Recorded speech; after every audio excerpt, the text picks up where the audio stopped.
ঘটনা ঘটিয়েছে।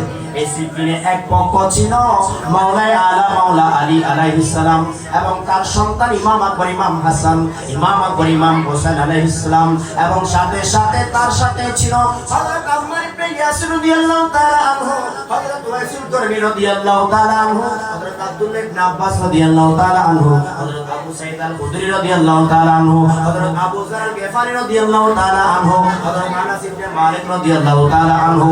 এইভাবে বড় বড় সাহাবায়ে কেরাম, বদরের যুদ্ধে যারা যুদ্ধ করেছে সাহাবায়ে কেরাম, হুদায়বিয়ার সন্ধির সময় যারা প্রিয় নবীর হাতে শপথ করেছে জীবন উৎসর্গ করার জন্য, ওই সাহাবায়ে কেরাম, এভাবে বড় বড় সাহাবায়ে কেরাম সবাই মাওলা আলী আলাইহিস সালামের পক্ষে, আর ওদিকে মুয়াবিয়ার পক্ষে ছিল কিছু মুনাফিক এবং দামেস্ক সিরিয়ার কিছু মুনাফিক একত্রিত হয়ে মাওলা আলীর বিরুদ্ধে যুদ্ধ করেছে। এখন কথা হলো, এক পক্ষ মাওলা আলী, আরেক পক্ষ মুয়াবিয়া। ওই মুয়াবিয়া তার সৈন্যরা, তারাও নামাজ পড়ে, তারাও রোজা রাখে, তারাও হজ করে, তারাও যাকাত দেয়, তারা লা ইলাহা ইল্লাল্লাহ বলে, তারাও নবী নবী বলে, তারাও বলে। কিন্তু কথা হলো, ওই মাওলা আলা মাওলা আলীর বিপক্ষে দাঁড়ানোর কারণে তাদের নামাজ কোরআন, তাদের নামাজ রোজা হজ যাকাত কোরআন সব কিছুই ব্যর্থ হয়ে গেল। স্পষ্ট হয়ে গেল যে মাওলা আলী হলো এখানে প্রিয় নবীর প্রতিনিধি। প্রিয় নবীর প্রতিনিধির পক্ষে থাকাই হলো আল্লাহ রাসূলের পক্ষে থাকা। বিপক্ষে যাওয়া হলো আল্লাহ রাসূলের বিপক্ষে যাওয়া। সহজ কথা, কারণ যুদ্ধ যখন হয় পক্ষ কয়টা হয়? মাঝখানে কোনো মিডিয়া আছে নাকি? মিডিয়াম কোনো পক্ষ আছে? যেটা আমরা বলি যে উভয় পক্ষ, মাঝামাঝি, এরকম আছে কিনা? আমাদের সমাজের মধ্যে দেখবেন অনেকে বলে আমি এই দলে আছি, এই দলেও আছি, এর মানে তার কোনো দলেই নাই। ঠিক না বেটি? তাকে কি বলা হয়? দায়িত্বরত। কোরআনের ভাষায় তাকে বলা হয়, এটা আমার ভাষা না, কোরআনের ভাষায় বলা হয়, হাদিসের ভাষায় বলে লা লা লা ইলাহা ইল্লাই ওয়া লা ইলাহা ইল্লাই। আল্লাহ বলেন যে সে এদিকেও নাই এদিকেও নাই।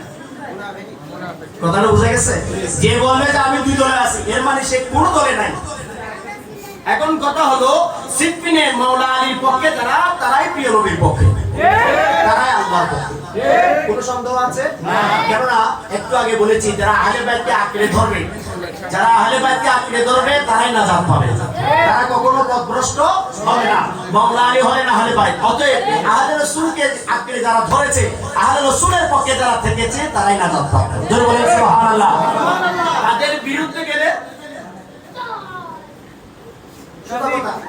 তাদের বিরুদ্ধে গেলে জাহান্নামে, পথভ্রষ্ট, ধ্বংস, আল্লাহ রাসূলের দুশমন। ঠিক না বেটি?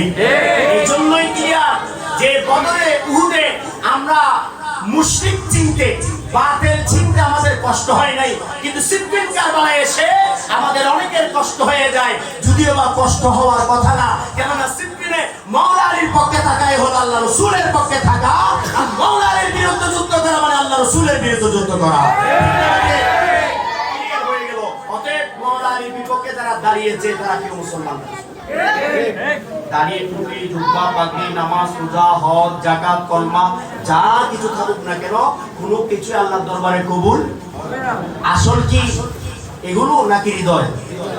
আমি যাই বলি মুখে, অন্তর যদি আরেক কথা বলে, তাহলে কি আমি আল্লাহ রাসূলের আপন? ইবলিস, ইবলিসের মতো ইবাদত কেউ করছেন? এর মতো সিজদা পৃথিবীর কেউ দিছে? কেউ দেয় না। 7.5 লক্ষ বছর, কত 50 বছর পার হলে আমাদের অবস্থা কাহিল। দিনের দিক